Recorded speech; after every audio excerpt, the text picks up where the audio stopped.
Mi suegra metió a escondidas un sobrecito con algo en mi vaso de agua, y mi hija de 8 años lo vio. La niña no dijo nada, solo aprovechó para acercar el vaso a la tía pequeña. Media hora después, el hospital llamó por teléfono para avisar que la reanimación no había tenido éxito. Mi suegra se volvió loca allí TCH. Me llamo Vi, tengo 32 años y soy contable en una empresa de materiales de construcción en Bin DNG. Estoy casada desde hace 8 años y vivo con mi suegra, Elena Herrera, en una casa de 3 pisos construida pegada a la calle. Mi marido se llama Tomás Herrera, es encargado de almacén, de carácter tranquilo pero pusilánime, siempre evita enfrentarse a los problemas grandes. La hermana pequeña de mi marido es Lynn, 5 años menor que Tomás Herrera, diseñadora de interiores, la boca más rápida que la cabeza, muy querida por su sobrina y que a veces me defendía con un par de frases. Aquel día era una tarde de verano, tan bochornosa que ni el ventilador de techo, girando a toda velocidad, conseguía disipar el calor pegajoso sobre la piel. La cena en mi casa siempre estaba completa, vista desde fuera no había nada que criticar. Sopa agria de pescado, un plato de verduras cocidas y una olla de costillas caramelizadas de color marrón brillante. Mi suegra sacó el último plato, dejó la fuente sobre la mesa mientras sonreía. Esa sonrisa me había acompañado durante 8 años de nuera, ni dulce ni amarga, solo lo justo para que los demás dijeran que era una suegra buena. Elena Herrera se giró hacia el armario de la cocina. Me sirvió un vaso de zumo de naranja en un vaso de cristal tan frío que aún tenía gotas de agua resbalando. Lo dejó justo delante de mí, con un tono de preocupación de manual. Vi, has trabajado todo el día, bebe un poco para refrescarte. Este zumo de naranja lo ha preparado mamá, le he añadido un sobre de vitaminas, es bueno para las mujeres. Asentí y cogí el vaso. Pero no bebí de inmediato. No porque sospechara nada grave, sino por esa costumbre de recelo de una mujer que vive en una casa donde siempre se siente como una inquilina. Pensaba comerme un bocado de arroz primero y beber después. Mi hija, la pequeña Ann de 8 años, estaba sentada a mi lado. Comía despacio, en silencio, con unos ojos despiertos que observaban más que los de un niño normal. Aquella noche, Ann estaba inclinada sobre su cuenco cuando de pronto se quedó rígida. Yo no me di cuenta enseguida. Cuando alargué la mano para coger verduras, vi que la mano de la niña se había quedado suspendida a medio camino, la mirada clavada en el armario de la cocina donde Elena Herrera estaba de espaldas. Mi suegra se inclinó un poco, como para tapar un gesto muy pequeño.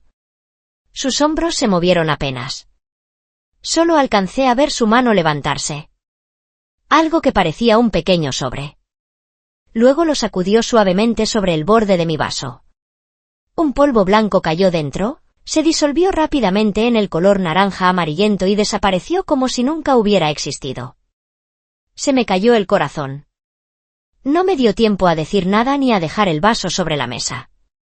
El cuerpo se me quedó rígido, como si alguien me apretara el cuello.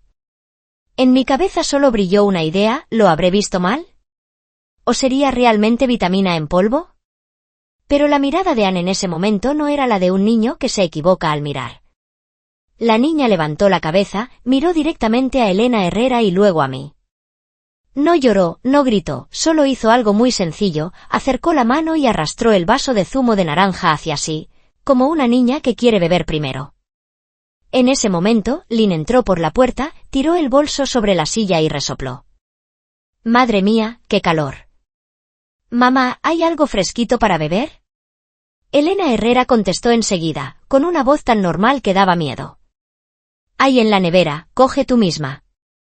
Lynn acababa de abrir la nevera para sacar un vaso de zumo de sandía cuando Ann, rápida, empujó el vaso de naranja hacia su tía, con una voz clara y natural, como si nada. Lynn, bebe el zumo de naranja, está muy fresquito. Lynn miró el vaso de zumo, los ojos brillando. Cuando una sobrina de sangre te alarga el vaso, ¿quién va a desconfiar de nada? Lynn se rió, cambió su vaso de zumo de sandía por el de Ann y se lo bebió de un trago. Escuché el ruido de los tragos, fuerte y nítido, como martillazos en mis sienes. Elena Herrera se quedó congelada un instante, solo un instante. Su cara empalideció un segundo y enseguida volvió a colocarse la sonrisa, diciendo en tono cariñoso de reproche. Ay, niña, ese vaso se lo había servido mamá a tu hermana. Lynn hizo un gesto con la mano. Va, solo es un vaso de zumo. Si Vi quiere beber, que coja otro. La niña me quiere, lo bebo para que se contente. Yo me quedé inmóvil, con la garganta seca. Miré a Anne. La niña ya estaba inclinada sobre su vaso de sandía, tranquila, como si estuviera cumpliendo un plan que había calculado de antemano. Tomás Herrera seguía mirando el móvil, contestando mensajes de trabajo. Solo alzó la cabeza por encima un instante para decir: «Venga, comed, mañana tengo que levantarme temprano». Una frase normal, pero en mis oídos sonó como una bofetada. El hombre con el que compartía la cama desde hacía 8 años estaba sentado allí, sin ver nada, sin preguntar nada, sin proteger a nadie. O quizá vio, pero se hizo el ciego. La cena se hizo pesada como una piedra, yo no podía tragar. Lynn comió unos bocados más y aún bromeó. «El zumo de hoy está fuertecito, ¿eh? Mamá, ¿qué le has echado?» «Huele muy bien». Elena Herrera sonrió rígida. «Naranjas del huerto, las he exprimido bien». Unos 15 minutos después, Lynn dejó los palillos de golpe y se agarró el vientre. «Uy, ¿por qué de pronto me duele la barriga?» Di un respingo y me levanté de golpe. «Tomás Herrera, lleva a Lynn al hospital». Lynn no tuvo tiempo de contestar. La cara se le puso lívida, el sudor frío le perló la frente. Se llevó la mano al pecho, respirando con dificultad, los ojos muy abiertos como si le faltara el aire. Elena Herrera se lanzó a sostener a su hija, llamándola sin parar. «Lynn, Lynn, hija, ¿qué te pasa?» Lynn no podía hablar, solo emitía un sonido ronco, como si alguien le apretara la garganta. Yo, con las manos temblando, llamé a emergencias. Entonces Tomás Herrera por fin tiró el teléfono a un lado, alzó a Lynn en brazos, balbuceando, presa del pánico. «¿Qué está pasando? ¿Qué está pasando?» Llegó la ambulancia, la sirena desgarrando el silencio de la calle. Subieron a Lynn en la camilla. Elena Herrera insistía en subir con ella, llorando a gritos. Tomás Herrera se fue en la ambulancia. Yo abracé a Anne en la puerta, viendo cómo las luces rojas y azules iluminaban la cara de la niña. No lloraba, solo agarraba con fuerza la tela de mi camisa, con los labios apretados. El portón de la casa se cerró en silencio. Llevé a Anne al salón. Sobre la mesa, el vaso de zumo de sandía de la niña seguía a medio beber, y el vaso de zumo de naranja ya se había ido con Lynn al hospital. Miré esa mesa llena de platos y cuencos y tuve la sensación de estar mirando una escena de crimen. Anne levantó la cara, me tiró de la manga para que me inclinara y susurró en mi oído, con una voz pequeña pero muy clara. «Mamá, yo vi a la abuela echar un sobre blanco en tu vaso». Abracé a la niña, sintiendo un dolor agudo en el pecho, como si se me rompiera. No le pregunté por qué había cambiado los vasos, porque la respuesta estaba ahí, evidente. Acababa de salvar a su madre, pero el precio había sido su tía, a la que quería. En ese momento sonó mi teléfono, un número desconocido. Contesté. Al otro lado, una voz de mujer, seria, rápida y fría. ¿Es usted familiar de la paciente Lynn? Habla desde urgencias. Lo sentimos mucho, la paciente ha entrado en parada y no hemos podido reanimarla. Les rogamos que vengan al hospital lo antes posible. Me quedé paralizada. La mano que sostenía el teléfono se me aflojó. Las palabras «no hemos podido reanimarla» chocaban en mi cabeza como martillazos. Aún no había tenido tiempo de respirar cuando, a través del auricular, se coló un grito desgarrador, agudo, como si rompiera el pasillo del hospital. Reconocí esa voz al instante, era Elena Herrera. No lloraba como una madre que ha perdido a su hija por culpa del Tomás Herrerao. Lloraba como alguien que acaba de recibir una bofetada de su propia mano. Dios mío, no era para ella, no era para Lynn, no era para la pobre Lynn. Esa frase me heló la espalda. Miré a Anne, y la niña también me miró, con los ojos negros, profundos, serena hasta dar miedo. Ya lo entendía. Aquello no iba a quedar en un simple accidente, no se trataba solo de una cena sofocante. Alguien había apuntado a mí, y ese alguien vivía en mi casa. Miré fijamente al retrovisor y vi la mandíbula de Tomás tan tensa como si alguien la apretara con unos alicates. Sus manos se cerraban sobre el volante, las venas marcadas. El coche dio un pequeño bandazo y enseguida volvió a su trayectoria. No hicieron falta más explicaciones, aquella reacción era en sí misma una respuesta. Ana Herrera estaba pegada a mí, sus manos pequeñas aferradas a mi blusa, temblando levemente. No lloraba, solo levantó sus ojos negros enormes para mirarme, como si preguntara, «Mamá, ¿verdad que lo que dijiste es cierto?» Le apreté la mano, los labios tensos, intentando mantener la voz tranquila. «Dijiste que yo vi mal. Hablé despacio. Pero yo te vi saludarle con la cabeza. Solo fueron 2 segundos, pero tus ojos cambiaron y asentiste como quien saluda a un conocido de toda la vida». Tomás apretó los dientes. «Victoria Vega, ¿qué es lo que quieres?» Solté una carcajada seca. Aquella pregunta cortaba como un cuchillo. 8 años de matrimonio me habían hecho creer que le conocía. Un hombre trabajador, que al volver cansado del trabajo aún cogía a la niña en brazos, que me llamaba Victoria Vega, ven aquí, cada vez que quería que le preparara un té. Y ahora, con solo un ¿qué es lo que quieres?, dejaba ver un núcleo helado. Me estaba viendo como un problema que había que eliminar, no como alguien con quien compartir la vida y la muerte. ¿Qué quiero? Miré por la ventanilla, donde los árboles de la calle retrocedían como sombras alargadas. Quiero que Lynn pueda descansar en paz. Quiero que nuestra hija crezca sin tener miedo dentro de su propia casa. Quiero saber qué había en aquel vaso y quién lo echó. Tomás pisó el freno suavemente. El coche redujo la velocidad. No giró la cabeza, su voz bajó de tono, cargada de advertencia. «Para. No metas a Ana Herrera en asuntos de adultos. Solo es una niña». «¿Una niña?» Miré a Ana Herrera. Ella tragó saliva y negó con la cabeza muy despacio. Sabía escuchar, mirar, recordar. Me había salvado con un reflejo natural. Si no hubiera sido por Ana Herrera, quien habría ido en la camilla no sería Lynn. Volví a mirar al retrovisor. Deja de tratarla como si no entendiera nada. Sabe que pasa algo en esta casa, sabe que alguien quiere hacerle daño a su madre. Tomás se sobresaltó, miró rápido por el retrovisor, sus ojos se cruzaron con los de su hija y enseguida se apartaron. Ese gesto evitado me heló el corazón. Un padre de verdad se asustaría, abrazaría a su hija, le preguntaría si tiene miedo. Pero Tomás solo temía otra cosa. El coche siguió su camino hacia la zona de pisos. Tomás no dijo una sola palabra más, solo subió el volumen de la música, como si quisiera aplastar la verdad con ruido. Pero la verdad no muere, iba sentada en medio del coche, respirando tranquila, mirando de frente, esperando el momento de morder. En cuanto llegamos a casa, Tomás entró rápidamente antes que nosotras. Se cambió los zapatos con prisa y subió directo al salón, como si hubiera algo allí que temiera que yo tocara. Cogí a Ana Herrera en brazos, apretándola contra mi hombro. «Ana Herrera, vete a tu habitación y cierra la puerta con llave. No la abras si no oyes mi voz, ¿de acuerdo?»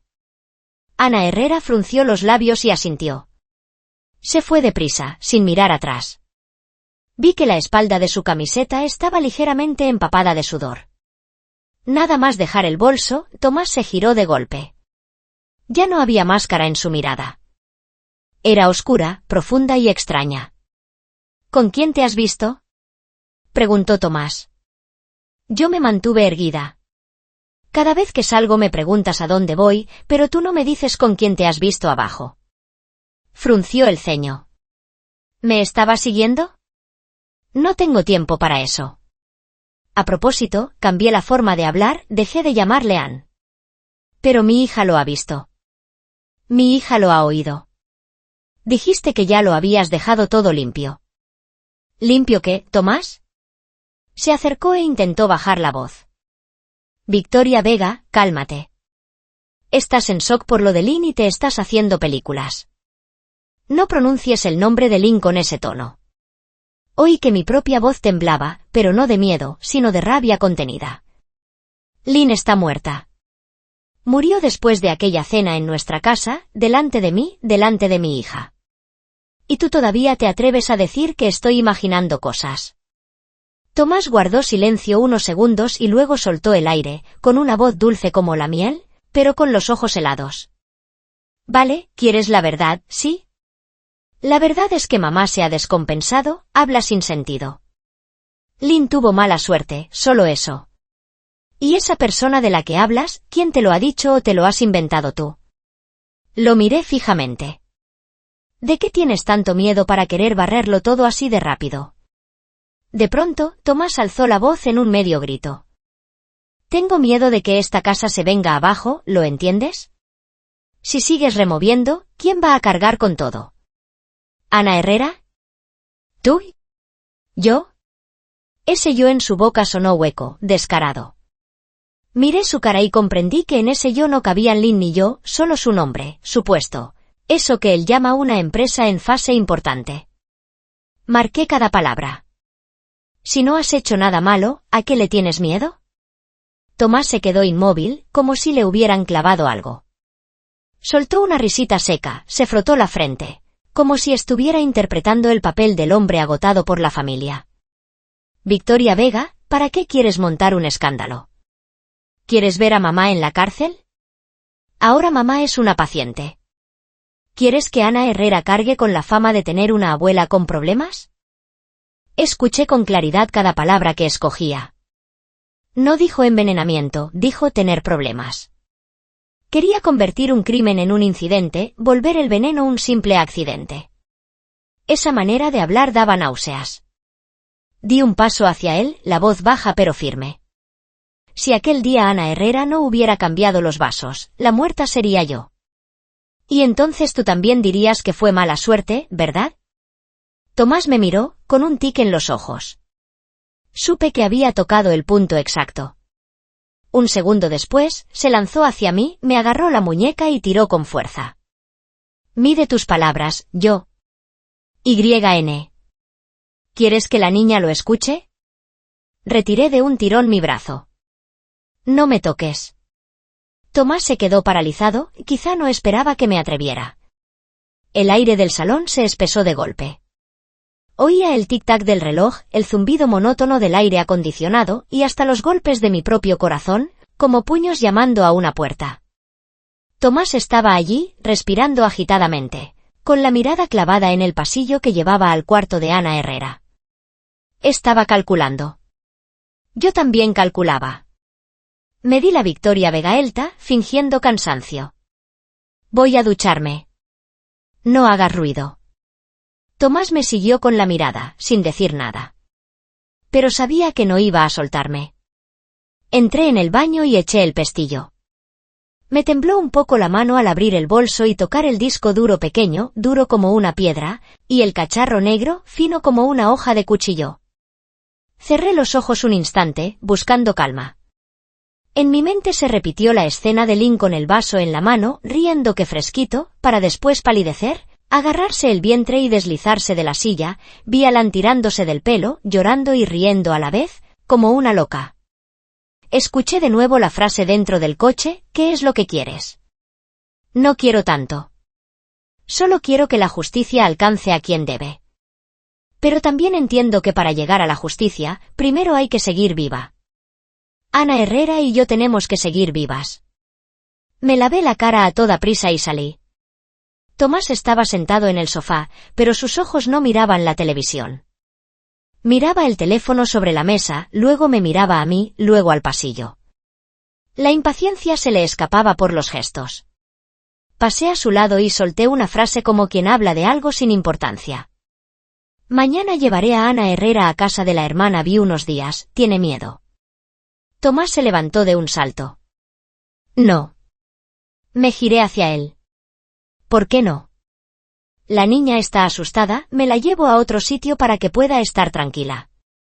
Tomás tragó saliva, intentando recuperar el tono de mando.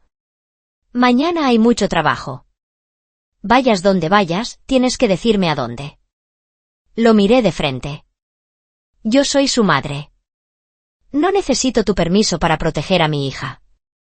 Tomás se mordió el labio y calló. Ese silencio me lo dijo todo. Ya no vivía bajo el mismo techo que un esposo. Compartía casa con un hombre cuyo secreto era tan sucio que no se atrevía a dejar que su mujer y su hija salieran de su campo de control. Aquella noche abracé a Ana Herrera para dormir. La niña estaba hecha un ovillo, la espalda pegada a mi pecho, dando pequeños respingos de vez en cuando. Le acaricié el pelo, susurrando: Ana Herrera, acuérdate de lo que dice mamá. Pregunte quien pregunte, tú dices que no sabes nada. Solo tienes que recordar que ese día cambiaste los vasos porque querías que Ceolin bebiera algo fresquito, ¿vale? Ana Herrera asintió en la oscuridad. Mamá, me da miedo papá. El corazón se me encogió. Mamá está aquí. Mamá te sacará de este sitio. Ana Herrera apretó más fuerte mi camisa. Prométemelo, mamá. Tragué el nudo de la garganta. Te lo prometo. Fuera, los pasos de Tomás iban y venían por el pasillo, suaves como los de un gato. Cerca de medianoche, oí la puerta del salón abrirse y luego el chasquido de la cerradura principal. Tomás estaba comprobando la puerta de entrada, revisando cerraduras. Estaba levantando una valla para que yo no pudiera huir. Permanecí quieta, con los ojos bien abiertos en la oscuridad. Pensé en Lan en el hospital, en Victoria Vegang, en el vaso de agua, en todo lo que ya habían limpiado. Sabía que solo me quedaba una salida, mover ficha antes. No mover ficha con violencia, sino con pruebas, con un camino limpio, con un paso dado en el momento exacto. Y también sabía que esa noche Tomás no dormiría tranquilo, buscaría la manera de registrarme. En efecto, casi al amanecer, escuché la puerta del dormitorio abrirse muy despacio. Una sombra se recortó en la rendija. Fingí estar dormida, respirando de forma regular. La sombra se acercó a la cama y se detuvo justo al lado.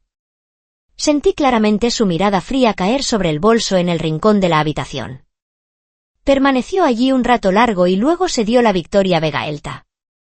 Pero justo antes de que la puerta se cerrara del todo, oí un susurro muy leve, como si hablara consigo mismo.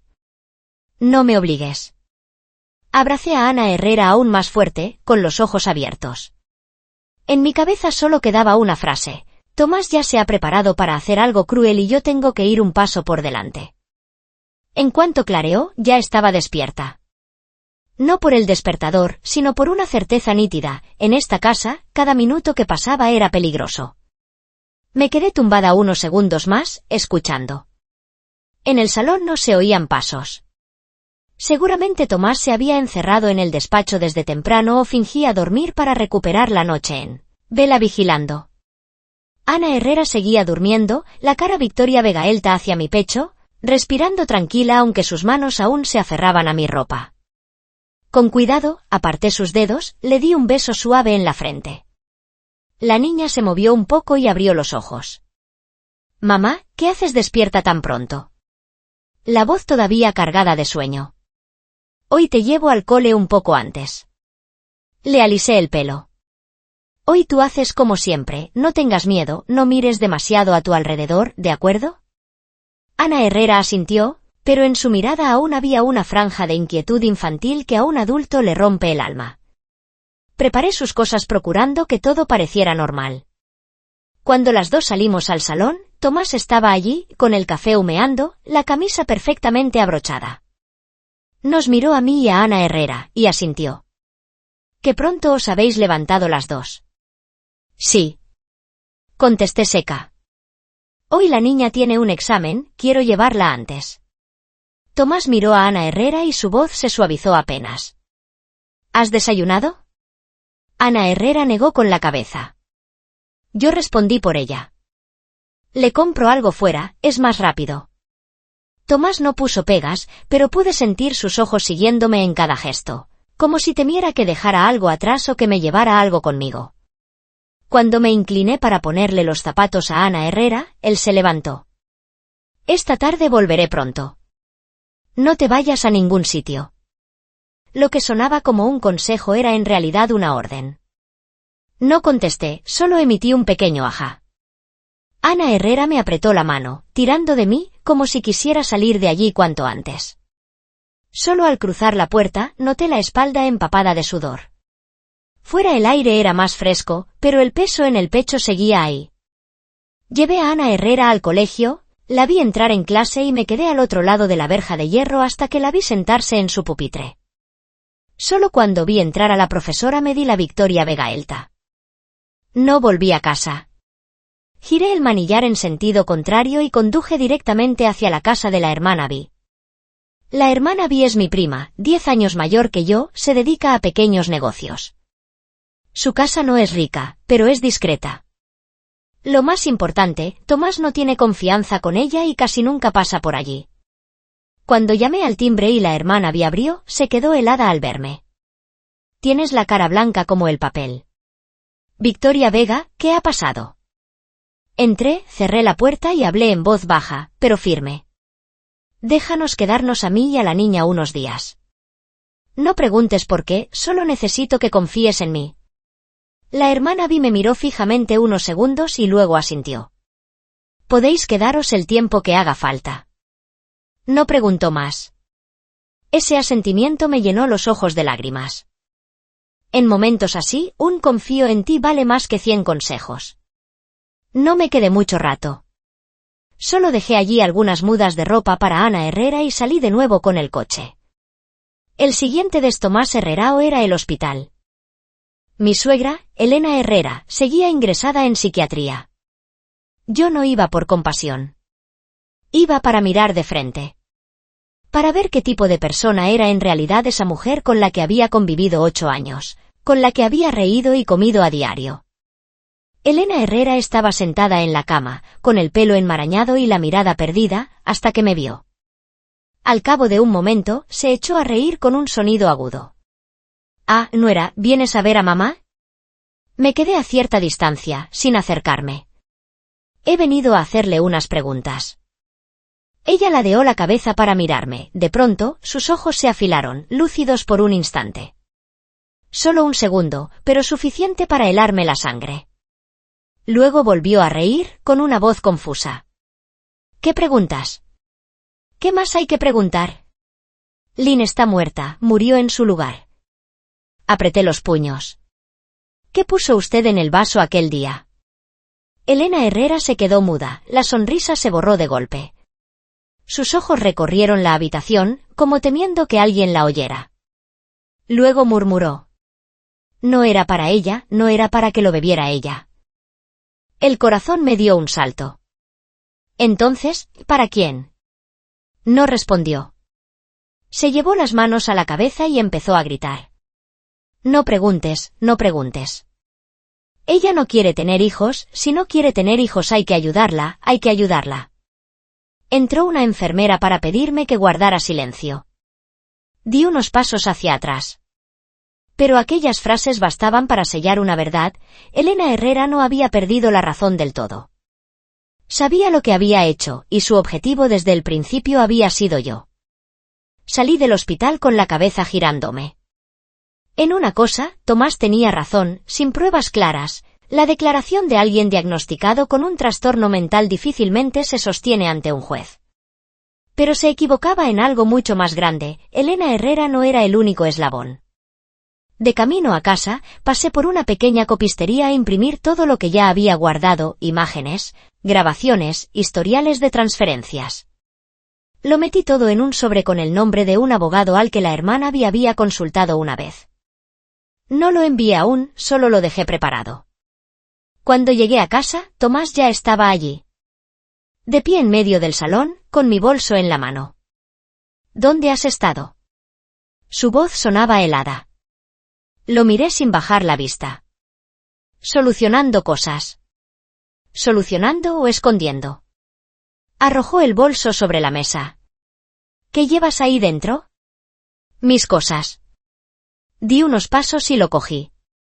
No tienes derecho a registrarlo. Tomás soltó una carcajada seca. Victoria Vega, estás cruzando la línea. ¿Te crees más lista que todos? Yo estaba extrañamente tranquila. No. Pero tengo claro que no soy tonta. Se plantó tan cerca que pude sentirle la respiración, la voz baja pero cargada de peso. Si quieres algo, dilo claro. No hagas que esto empeore. Lo miré a los ojos, dejando caer cada sílaba.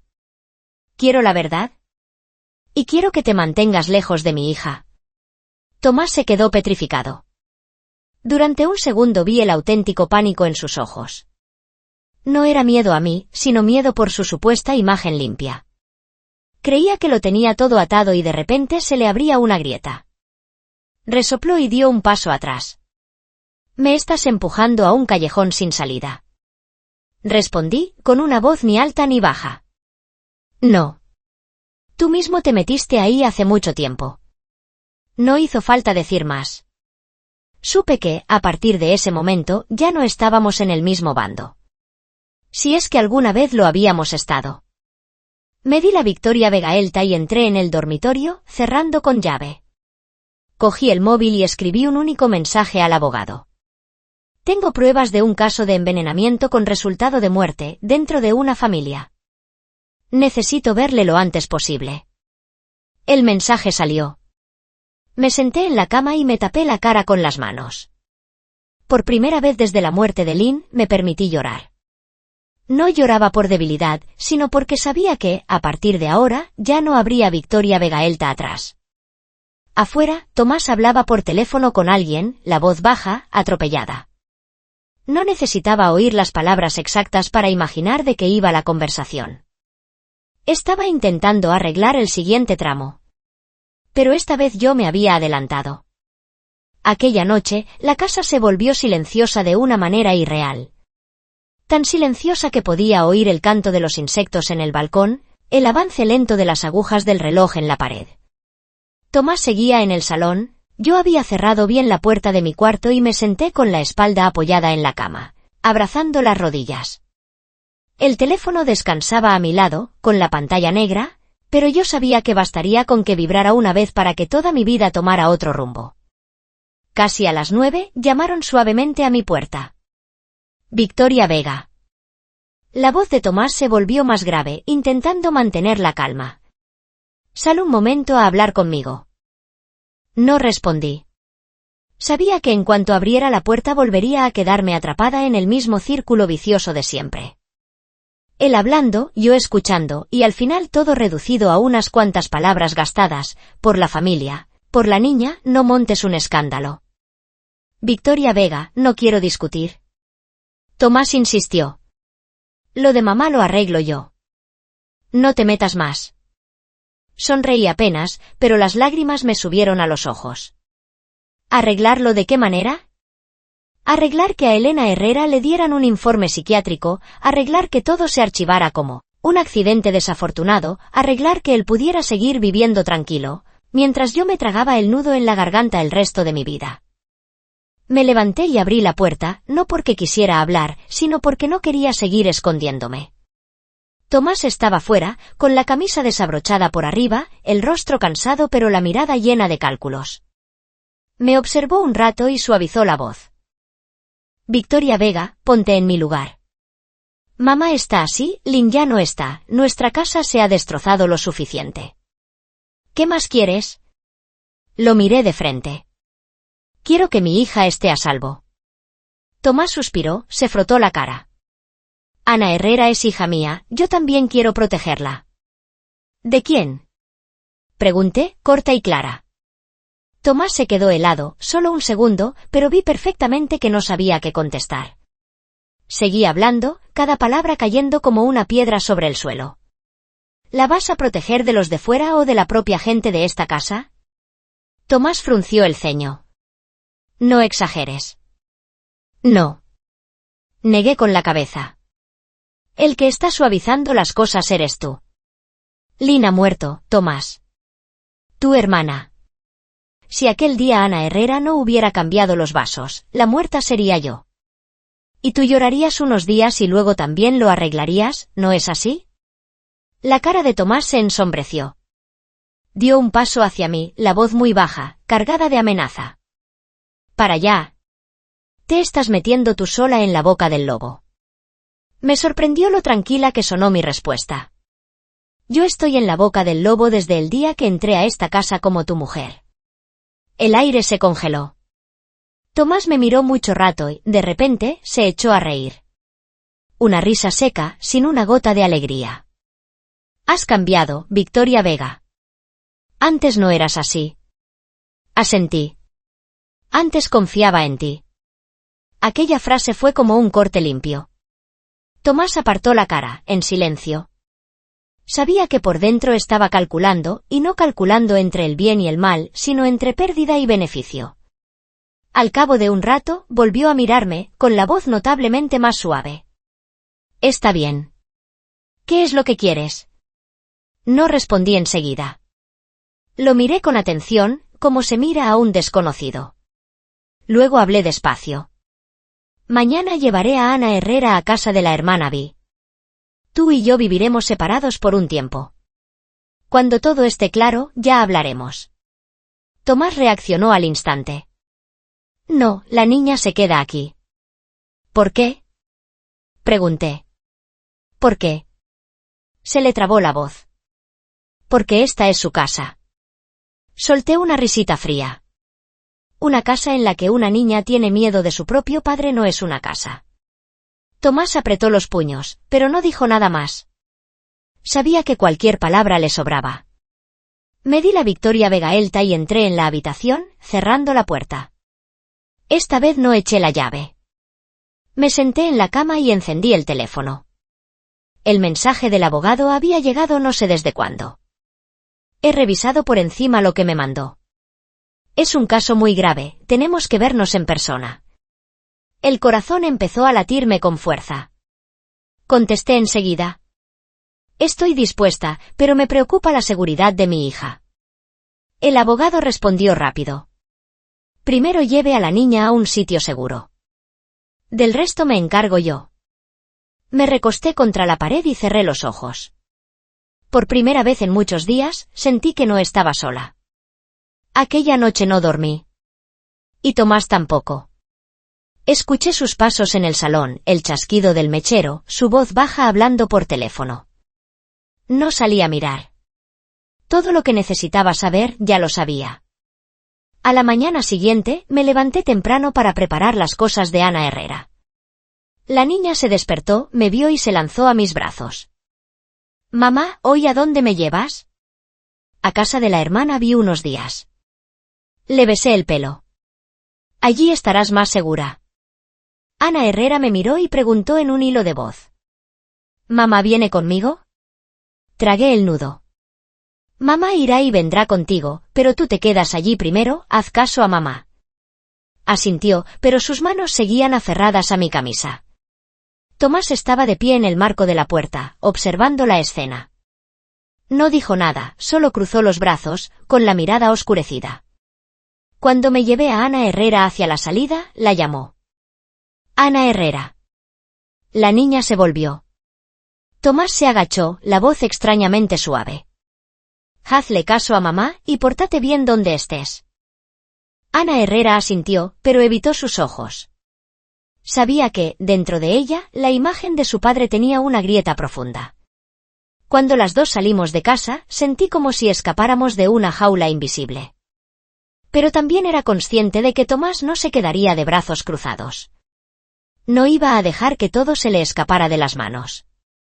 Llevé a Ana Herrera a casa de la hermana Vi, le di a esta todo tipo de instrucciones, y después volví a coger el coche, esta vez en dirección al despacho del abogado.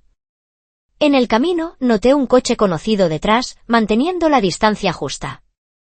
No hacía falta mirar atrás para saber quién era.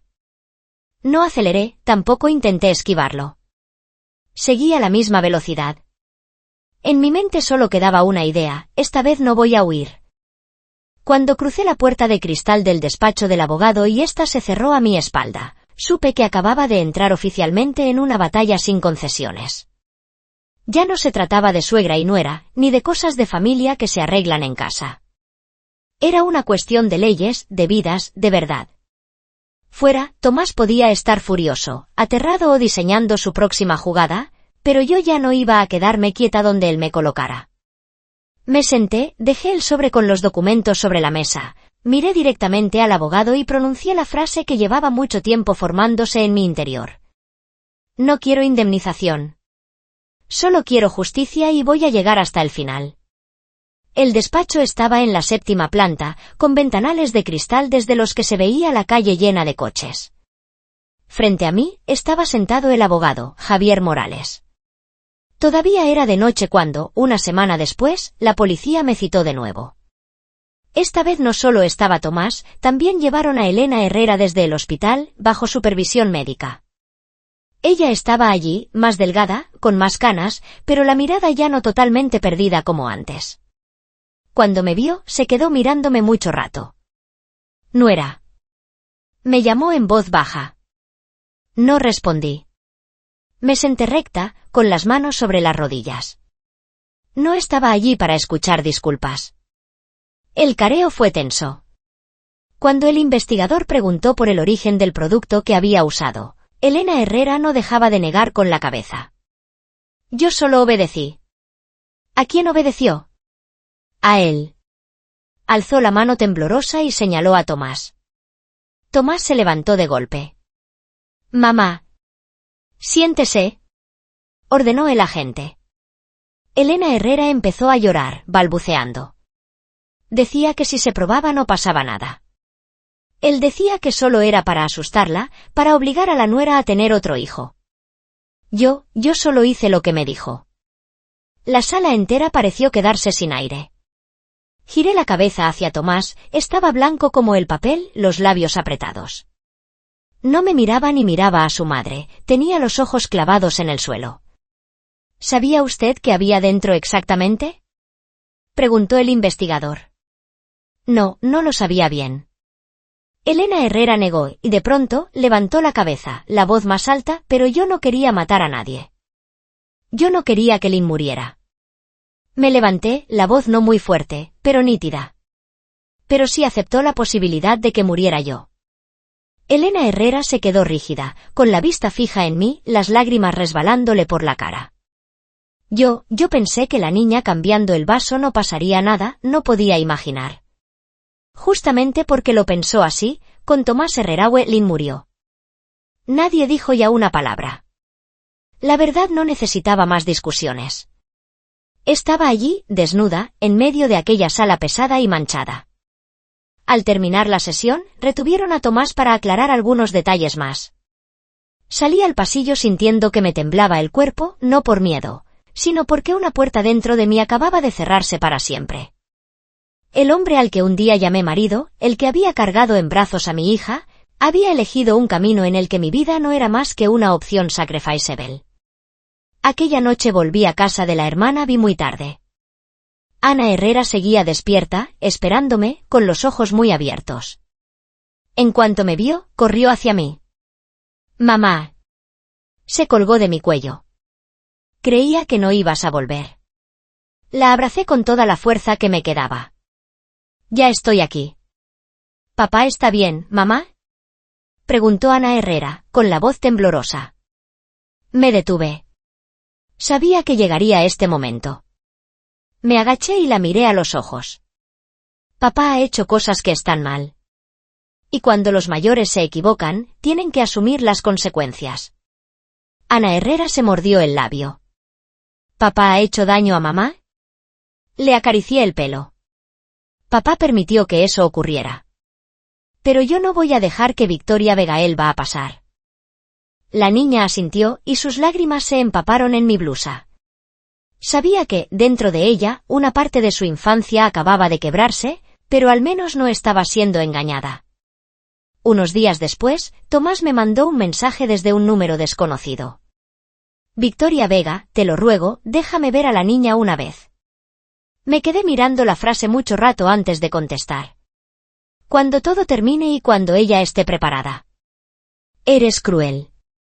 Respondió. No contesté. Ya no tenía fuerzas para explicarle que la verdadera crueldad era obligar a una madre a cambiar de vaso para poder sobrevivir. Ese fin de semana, Javier Morales me llamó. Ya tenemos suficiente material. La fiscalía va a iniciar el proceso. Prepárese. Dejé el teléfono sobre la mesa y miré por la ventana. El sol de la tarde teñía de dorado suave las copas de los árboles frente a la casa. No sentí alivio, tampoco alegría. Solo me sentí un poco más erguida que antes. Aquella noche me senté a escribirle una carta a Lynn, una carta que nunca enviaría. Le pedí perdón por no haber llegado a tiempo para arrancarle el vaso de las manos, por no haber podido sacarla de aquella silla. Le prometí que iría hasta el final, que no permitiría que su muerte se redujera a un mala suerte. Cuando doblé la carta, Ana Herrera ya estaba dormida. Le subí la manta y me quedé contemplando su carita tranquila. Sabía que el camino por delante sería largo, el juicio, los comentarios de la gente, las miradas curiosas, todo nos esperaba. Pero también sabía que ya no estaba sola. Tenía a mi hija, tenía la verdad y tenía una promesa hecha a mí misma.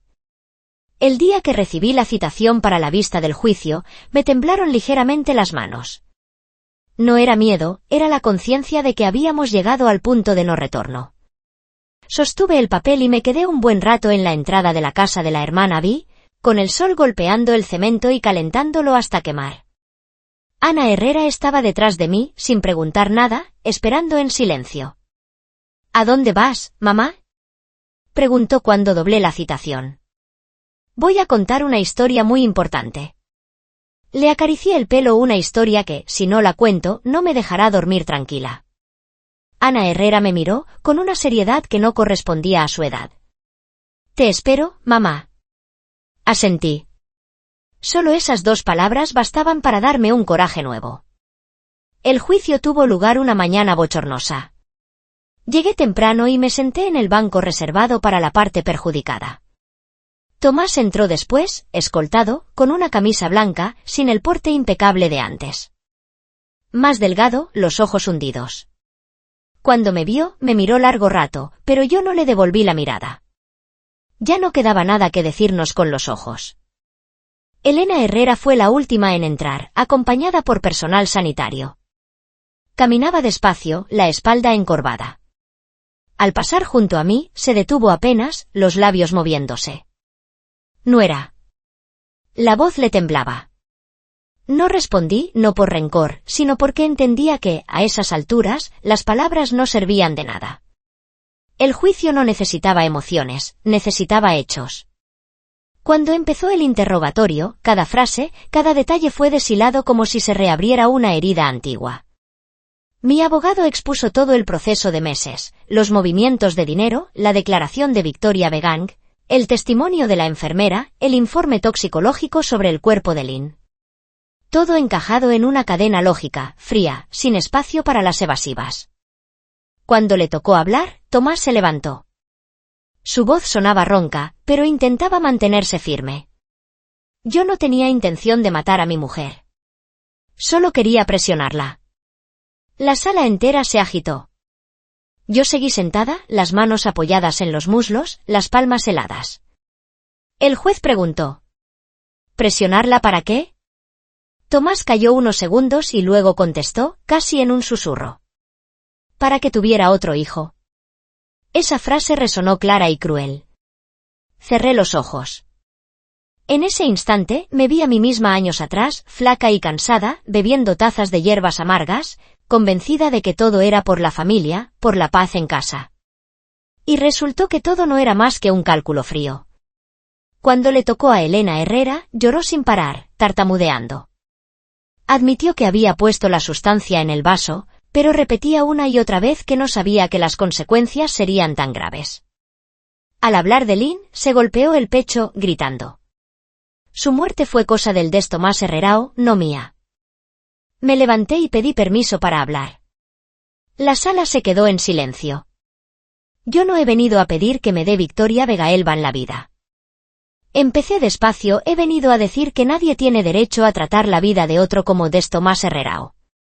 Si aquel día mi hija no hubiese cambiado los vasos, la que estaría muerta sería yo, no Lynn. Y la que habría quedado más destrozada que nadie sería una niña de 8 años. Me giré hacia Tomás. Siempre dijiste que hacías todo por tu hija, pero tu hija ha tenido que aprender a temer a su propio padre. ¿De verdad es eso lo que querías? Tomás bajó la cabeza, los hombros sacudidos, pero yo no sentí alivio. Solo un vacío profundo. Cuando el tribunal se retiró a deliberar, salí al pasillo. Ana Herrera no estaba allí, pero yo sentía su mano pequeña aferrada a la mía. Me pregunté qué recordaría de todo esto dentro de unos años. Si recordaría un juicio o recordaría que su madre se atrevió a ponerse en pie. La sentencia se leyó a mediodía. Tomás fue condenado como coautor de un envenenamiento con resultado de muerte. Elena Herrera recibió una pena de prisión, con la condición de valorar su estado de salud mental. No hubo aplausos, ni gritos. Solo el seco martillazo del juez.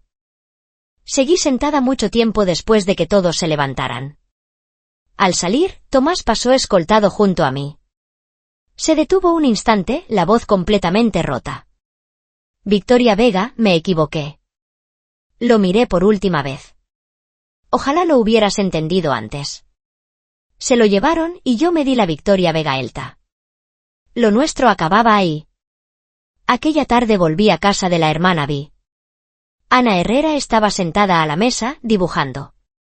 Al verme, corrió hacia mí. ¿Ya terminaste, mamá? Ya está. La estreché contra mi pecho. A partir de ahora, todo será Disto más Herrerato. Ana Herrera levantó la cabeza. ¿Disto más Herrerato cómo, mamá? A partir de ahora nadie me obligará a beber nada que no quiera.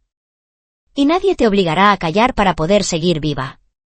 La niña reflexionó un momento y luego asintió, rodeándome el cuello con los brazos. Entonces está bien. Esa noche dormimos juntas. Afuera, el viento soplaba suave, sin aquella pesadez de antes. Sabía que las heridas de mi hija necesitarían tiempo para cerrarse, y que yo tendría que empezar de cero como madre soltera, como una mujer que ha tocado fondo y a Victoria Vegaelto a subir. Pero esta vez ya no tenía miedo. Miré al techo y solté el aire muy despacio. Hay pérdidas que nada puede compensar, pero también hay verdades que, una vez salen a la luz, evitan que mucha gente tenga que cambiar de vaso para seguir viva. Después del juicio, la vida no se volvió ligera de repente, como muchos creen. La justicia tenía ya un nombre y la sentencia estaba dictada, pero las réplicas seguían ahí, como grietas silenciosas en el corazón de quienes sobreviven. Ana Herrera y yo dejamos la casa antigua una mañana nublada, sin fiesta de despedida, sin lágrimas escandalosas.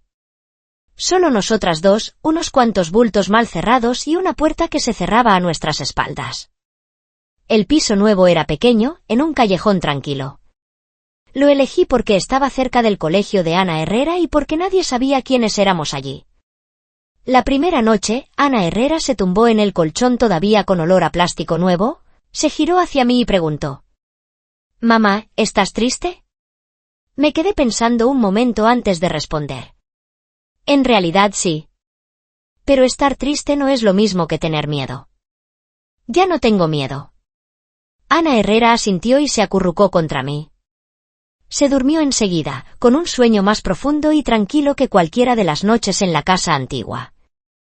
Yo me quedé allí, escuchando su respiración. Por primera vez en muchos años, sentí que respiraba al mismo ritmo que mi propia vida. En los días siguientes, volví a trabajar.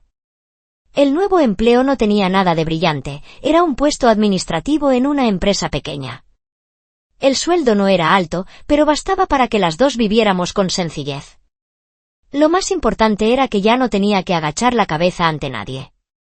Cada mañana, al llevar a Ana Herrera al colegio y cada tarde, al ir a recogerla, sentía que el tiempo transcurría más despacio. Lo justo para darme cuenta de cada instante en el que seguíamos viviendo.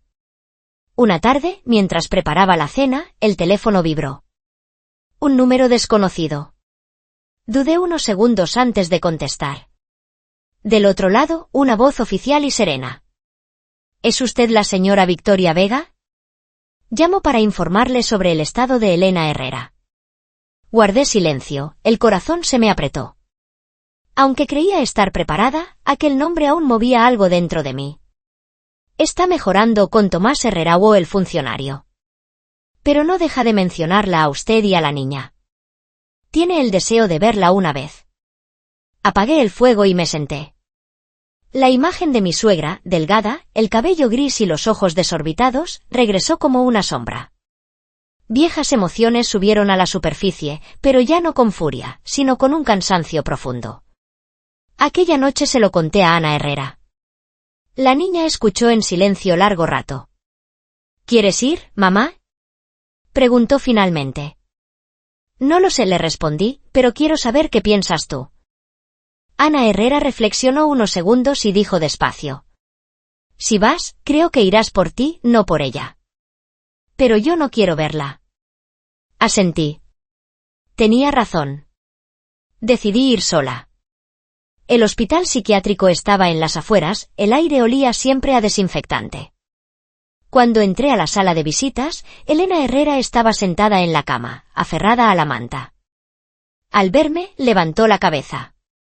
Sus ojos, primero perdidos, se iluminaron de repente. ¿Has venido? Balbuceó. Me quedé a unos pasos. He venido a escucharla. Ella rompió a llorar. Un llanto ronco, entrecortado. Pedía perdón una y otra vez, como una niña repitiendo una lección. La escuché, sin interrumpirla, sin consolarla. No he venido a perdonarla, dije cuando se calmó. He venido a decirle algo, lo que hizo no lo olvidaré, pero ya no lo cargaré con odio. Solo quiero que entienda que ni yo ni la niña volveremos jamás. Elena Herrera me miró fijamente y soltó una risa que se mezcló con lágrimas. No volver, está bien, está bien. Me giré. Antes de salir, me detuve un segundo. Viva, Elena Herrera. Viva lo que le quede. Es lo único que le pido. Al salir del hospital, aspiré hondo. No era alivio, era cierre. Hay puertas que no necesitan golpearse, basta con saber que uno ya no pertenece al otro lado. El tiempo siguió su curso. Ana Herrera empezó a abrirse más. Hizo amigos, volvió la risa clara. Un día trajo a casa una redacción, la tarea era escribir sobre la persona que más amaban. Me la entregó con los ojos brillantes. El texto era corto, las letras torcidas, pero cada frase me atravesaba el pecho. Hablaba de mí, de las noches en que las dos cenábamos fideos instantáneos y aún así sabían ricos, de cómo ya no me veía llorar en la cocina. ¿Te gusta? Preguntó. La abracé con fuerza. Me encanta. Aquella noche me quedé sola mucho rato, pensando en Lynn. Encendí un incienso. No para pedir perdón, sino para prometerle algo, que viviría bien, que su sacrificio injusto no se borraría en el olvido. Una mañana recibí la notificación de que Tomás pedía verme. Leí la carta, la doblé y la rompí en pedazos. Hay encuentros que ya no hacen falta. Perdonar no significa volver atrás. Mi nueva vida no era brillante, pero sí firme. Aprendí a confiar en mí, a enseñar a mi hija a decir no cuando es necesario. Ana Herrera ya no era la niña silenciosa que cambió un vaso para salvarme, ahora era una niña que sabía hablar, que sabía protegerse. Una vez, al pasar frente a un puesto de bebidas, me miró y sonrió. Mamá, me gusta beber lo que yo elijo. Sonreí también. Una frase sencilla, pero era todo un viaje. Al caer la noche, apagué la luz y arropé a mi hija. Afuera, la ciudad seguía ruidosa, pero dentro de aquella habitación pequeña había una paz verdadera. Sabía que el camino por delante sería largo, con desafíos, pero ya no caminaba en la oscuridad. Aquel año, las lluvias llegaron temprano. Las tardes se volvían grises, el callejón frente a nuestra casa siempre húmedo. Me acostumbré a ese ritmo nuevo, por la mañana llevar a Ana Herrera al colegio, por la tarde recogerla, por la noche cenar simple, estudiar juntas, leer un poco. Ya no había gritos, ni ese miedo agazapado cada vez que sonaba una puerta. Todo era tan tranquilo que a veces me preguntaba si la tormenta había pasado del todo. Pero sabía que sus ecos seguían ahí, escondidos en los momentos más pequeños. Una noche, mientras doblaba la ropa, Ana Herrera preguntó, vacilante: «Mamá, si aquel día no hubiera cambiado los vasos, ¿habrías muerto?». Las manos se me quedaron suspendidas en el aire. Me senté junto a ella, la atraje hacia mí. No respondí de inmediato, no quería mentirle, pero tampoco alimentar su miedo. «No lo sé», contesté por fin. «Pero sí sé que fuiste muy valiente». Ana Herrera bajó la cabeza. «Solo, no quería que tú lo bebieras». Aquella frase sencilla me desgarró. La abracé con fuerza. «No tienes que cargar con lo de los adultos.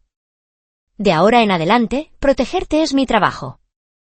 Ana Herrera asintió y escondió el rostro en mi pecho.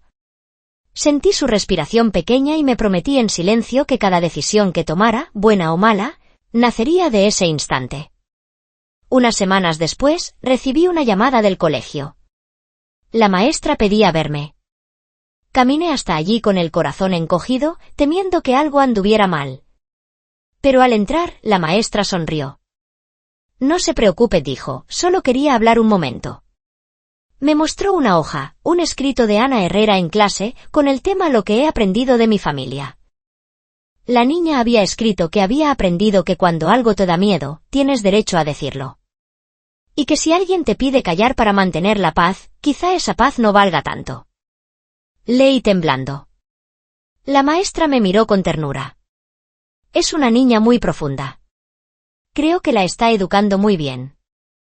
Le di las gracias y salí con los ojos húmedos. No enseñé a mi hija con palabras, sino viviendo, y ella había comprendido. Por esos días, Javier Morales me llamó para avisarme que la apelación de Tomás había sido rechazada. La sentencia se mantenía.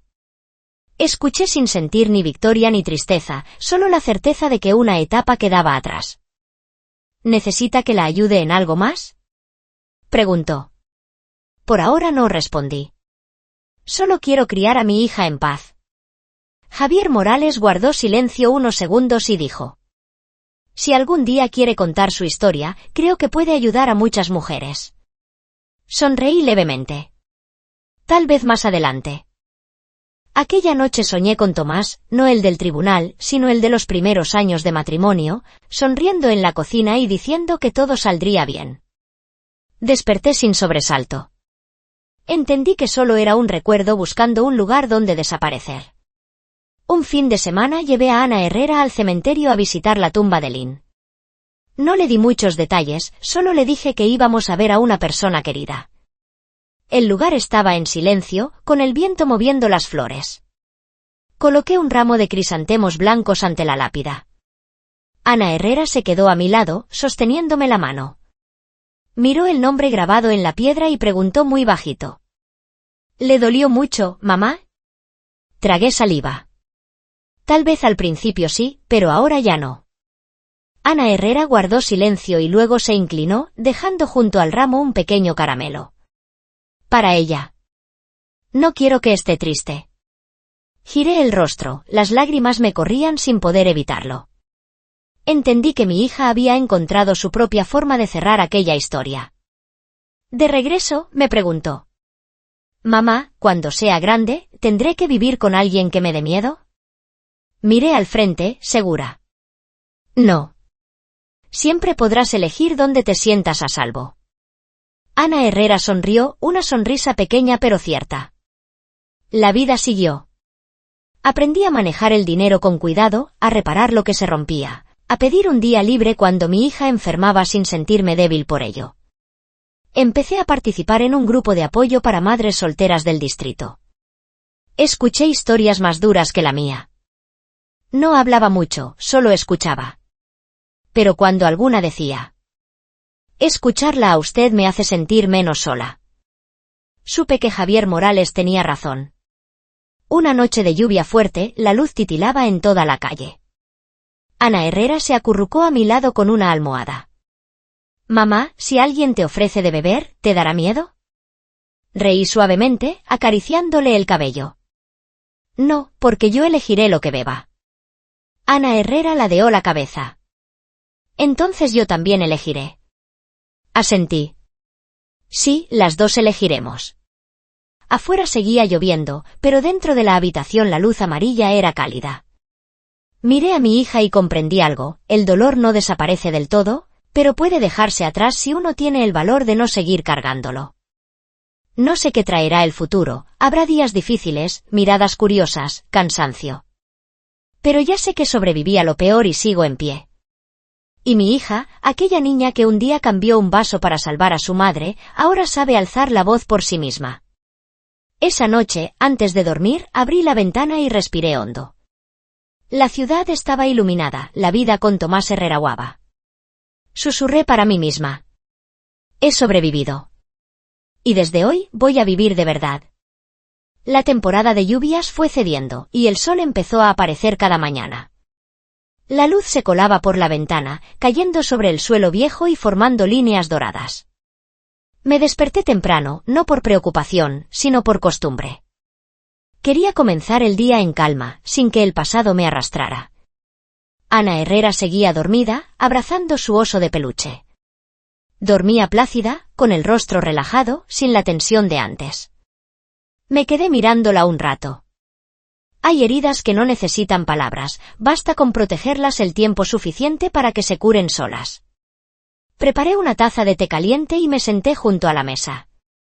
Desde el juicio tengo la costumbre de escribirlo todo, lo vivido, los pensamientos, los miedos que aún no sé nombrar. Escribir me ayuda a recordar sin quedarme atrapada. Anoté una frase corta: hoy viviré despacio. Casi a las 7, Ana Herrera se despertó. Se frotó los ojos y sonrió. «Mamá, ¿te levantaste temprano?» «Sí, hice té». Le acerqué una silla. «Desayuna y vamos al colegio». Comió pan mientras me contaba historias del aula, de un compañero nuevo al que la maestra le pidió ayudar. La escuché sin interrumpir. Noté que poco a poco había aprendido a confiar en el mundo otra vez, a no cerrarse. Camino al colegio, me preguntó de repente. «Mamá, ¿tú volverás a casarte algún día?» La pregunta llegó ligera, pero me estremeció. No la esquivé. «No lo he pensado», dije. «Por ahora solo quiero vivir bien contigo». Ana Herrera asintió. «A mí también me gusta así».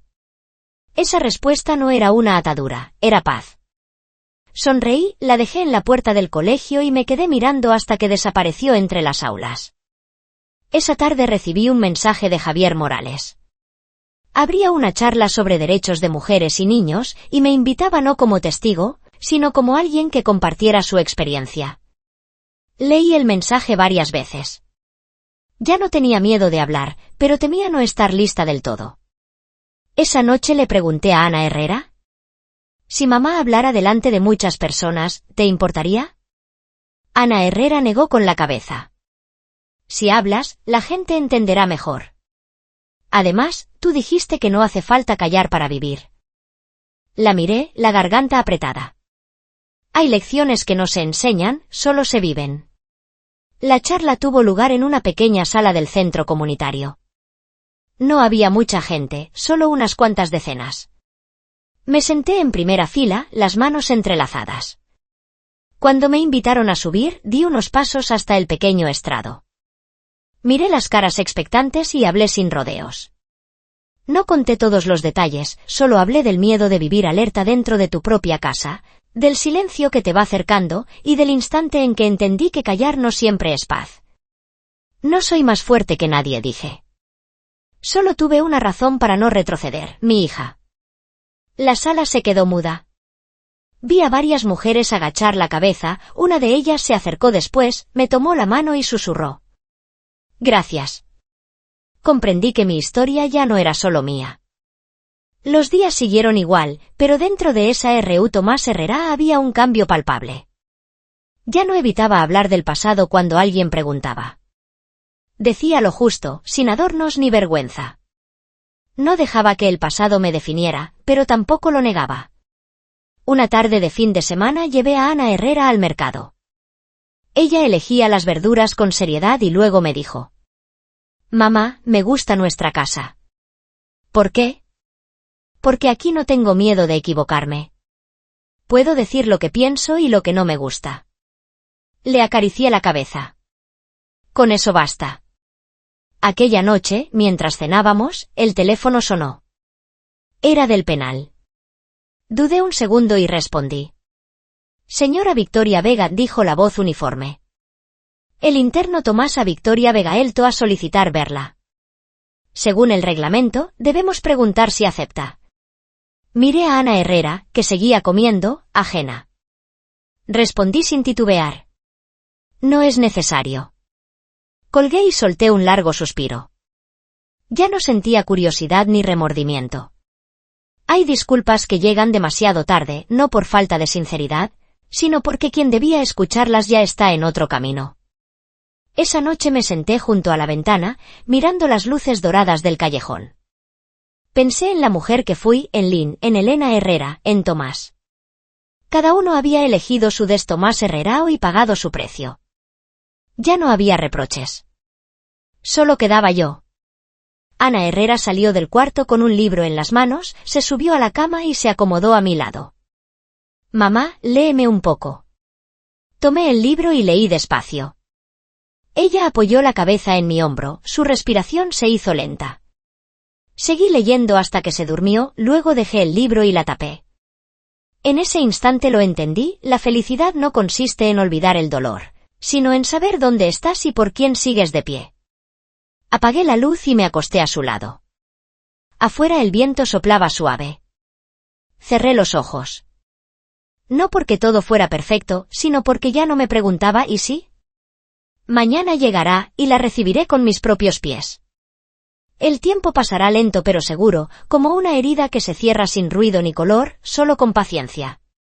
Ana Herrera y yo nos acostumbramos a nuestro pequeño apartamento, al sonido del barrendero por la mañana, a la vendedora de arroz del rincón que siempre le da a Ana Herrera un trozo extra de té. Esas cosas simples, antes invisibles, ahora son los puntos que me dicen que estoy viva. Una mañana de otoño, mientras preparaba a Ana Herrera para ir a la escuela, sonó el teléfono. Era Javier Morales. Señora Victoria Vega, la llamo para que lo sepa. La voz de Javier Morales sonaba grave, pero más ligera que antes. El expediente de la última apelación había quedado definitivamente cerrado. El caso se consideraba concluido por completo. Guardé silencio unos segundos, no porque me sorprendiera, sino porque en ese instante me di cuenta de que ya no estaba esperando esa noticia. Había aprendido a vivir en paz sin necesitarla. Gracias, le dije de corazón. Javier Morales rió suavemente. Acuérdese de cuidar de usted. Lo que queda ya es solo su vida. Colgué y me volví hacia Ana Herrera. La niña estaba atándose los cordones, movimientos lentos pero seguros. Mamá, ¿por qué me miras así?, preguntó al levantar la cabeza. De pronto me he dado cuenta de que ya eres mayor, sonreí. Más de lo que pensaba. Ana Herrera frunció la nariz. Si solo sé atarme los cordones. Le revolví el pelo. Para mí, con eso bastaba. Camino del colegio, me di cuenta de que ya no estaba en guardia como antes. Ya no miraba a todo el mundo con desconfianza, ya no me sobresaltaba cuando alguien me llamaba desde atrás. Entendí que estar alerta y vivir con miedo no eran lo mismo. Seguía siendo prudente, pero ya no dejaba que el miedo me guiara. Esa tarde, mientras preparaba la cena, el teléfono vibró. Un mensaje de un número desconocido, sin nombre. Soy alguien que compartió habitación con Elena Herrera. Quiero hablar con usted. Me quedé inmóvil ante la pantalla. Los recuerdos se removieron un poco, pero ya no me desbordaron. Respondí con una frase breve. ¿Qué quiere decir? Poco después llegó otro mensaje. Aquella mujer contaba que últimamente Elena Herrera estaba más lúcida, que pasaba mucho rato sentada en silencio, sin gritar ni llorar, que mencionaba a menudo a Ana Herrera y decía frases inconexas como, esa niña es lista, demasiado lista. Leí aquello y el corazón se me encogió un instante. No por compasión, sino porque vi con claridad algo. Hay personas que solo al final de su vida comprenden de verdad las consecuencias de sus actos, cuando ya no tienen oportunidad de cambiar nada. No contesté más. Hay noticias que basta con conocer, no es necesario intervenir. Yo había trazado mis límites y pensaba mantenerlos. El fin de semana llevé a Ana Herrera al parque. Corría, reía, el pelo alborotado al sol de la tarde. Yo la observaba desde un banco, serena como hacía mucho no me sentía. Una mujer se sentó a mi lado y empezó a hablarme, preguntando en qué curso estaba mi hija, si era buena niña. Respondí con naturalidad, sin esquivar, sin levantar murallas. Por primera vez me sentí como cualquier otra madre, sin la sensación de arrastrar una historia demasiado pesada a la espalda. Mamá Ana Herrera llegó corriendo, tendiéndome una hoja amarilla. Es para ti. ¿Para qué? Para que no se te olvide que esta estación es bonita. Lo dijo muy seria. Sonreí y acepté aquella hoja como si fuese un tesoro. Esa noche recibí una carta de Marta Vega. Decía que pronto se iría al pueblo a vivir con sus padres y me preguntaba si necesitaba algo. La llamé y estuvimos hablando mucho rato. Apenas mencionamos el pasado, nos limitamos a preguntar por cosas muy cotidianas, la salud, el trabajo, las macetas del balcón. Comprendí que quien ha atravesado la tormenta ya no siente necesidad de alardear de lo mucho que sufrió. Al caer la noche, Ana Herrera estudiaba cuando de pronto giró la cabeza. «Mamá, si algún día tengo un problema difícil, ¿puedo contártelo?» Dejé lo que tenía en las manos y la miré fijamente. «Siempre puedes contármelo, sea pequeño o grande». «¿Y si es porque he hecho algo mal?» «Entonces lo arreglaremos», respondí. «Se habla para corregir, no para castigar». Ana Herrera asintió y volvió a inclinarse sobre el cuaderno. La observé sabiendo que la lección más grande que podía darle no estaba en mis consejos, sino en la forma en que yo misma había vivido. Otra mañana recibí una invitación para un programa de apoyo a mujeres que querían emprender pequeños negocios. Dudé mucho, pero al final me inscribí. No por ambición, sino porque quería dar un paso más fuera del refugio que había construido. Cuando firmé la solicitud, la mano no me tembló. Pensé en Lynn, en Elena Herrera, en Tomás y en los caminos que cada uno había tomado.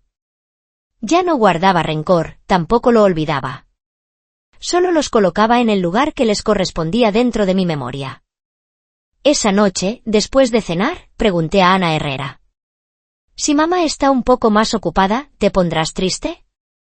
Ella negó con la cabeza. «Si Victoria Vegael ves a casa conmigo, no».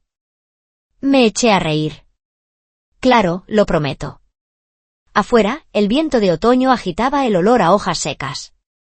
Me quedé en la ventana, viendo encenderse las luces de la ciudad, con el corazón tranquilo.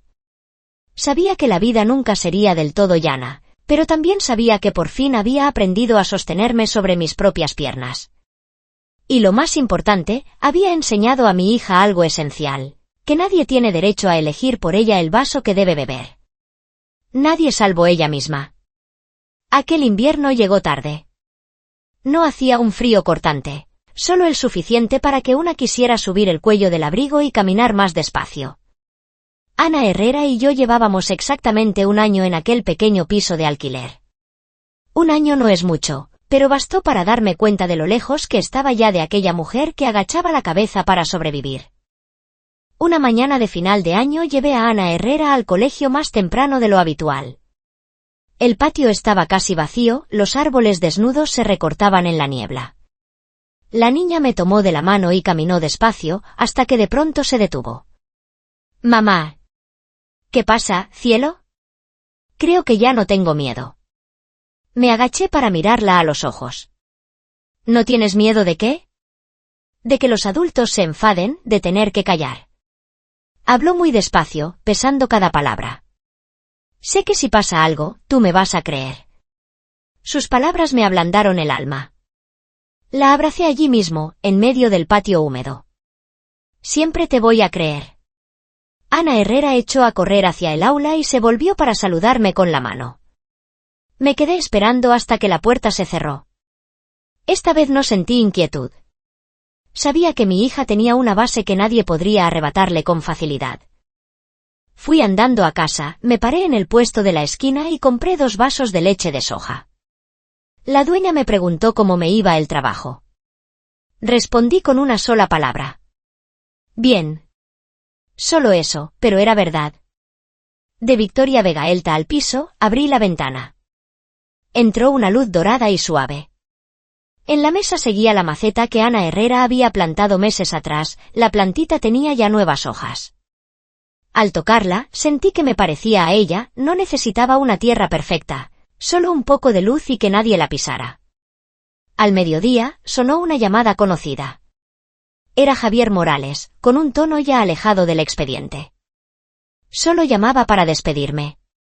«Me trasladan de Des Tomás Herrerao». «Gracias por todo», le dije. «Sin usted, quizá no habría llegado hasta aquí». Se rió. No, llegó porque se atrevió a levantarse. Yo solo le abrí una puerta. Al colgar, me quedé un rato en silencio.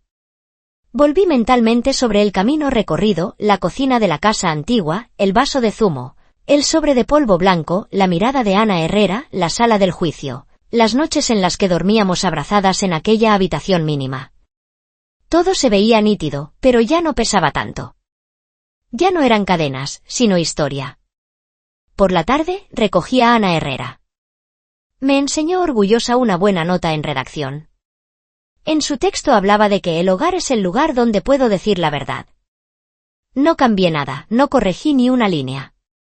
Lo doblé con cuidado y lo guardé. Era un regalo que ella me hacía. Aquella noche, mientras estábamos sentadas en la cama después de cenar, Ana Herrera apoyó la cabeza en mi hombro y susurró. «Mamá, ¿crees que papá sigue triste?» Supe que llevaba mucho tiempo queriendo preguntar. No huí de la respuesta.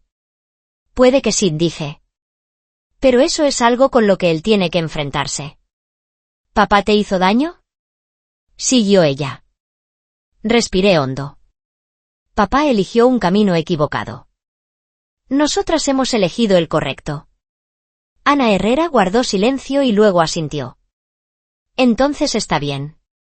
Aquella frase cerró muchas cosas dentro de mí. De noche, me tumbé a su lado, escuchando su respiración tranquila. Afuera, el ruido de los coches se fue apagando poco a poco.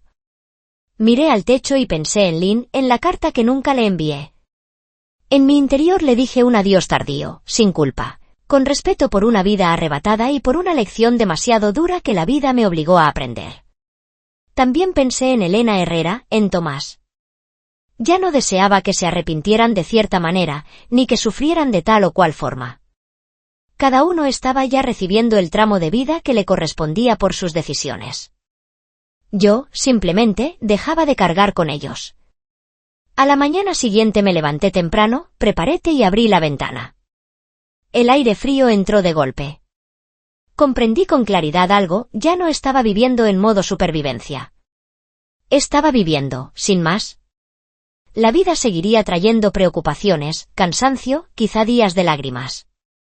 Pero sabía que podía volver a levantarme, porque ya lo había hecho desde un lugar del que parecía imposible salir. Antes de cerrar la puerta, miré la habitación. No era lujosa ni espaciosa, pero allí habíamos aprendido a respirar con normalidad. Apagué la luz, eché la llave y tomé la mano de Ana Herrera.